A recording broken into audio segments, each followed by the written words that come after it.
आज राज्यर तृतीय पर्याय निर्वाचन पर सरी प्रचार कार्य प्रति भोटर पाखे पहुंचापी उद्यम करते निर्वाचन में मैदान को ओह्लैथिबा प्रार्थी माने।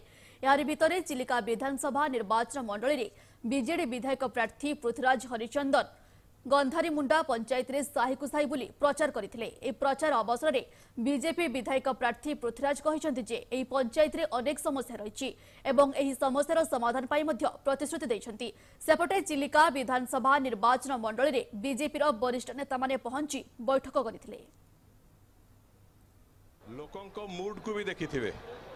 लोक एठी प्रधानमंत्री मोदी विकास सहित जोड़ी होकी अछंती। आगामी दिन में ओडिशा रे डबल इंजिन सरकार हबो, विकास द्रुत गति रे ओडिशा रे हबो, विकास जययात्रा चलिबो।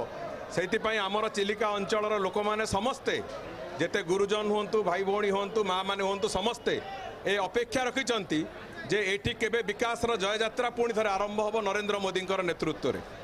सेतिपई डबल इंजिन सरकार शब्द उठिले आम अंचल लोक माने ताकू पूरापूरी भाव में उच्छ्वसित भाव में स्वागत करुचंती।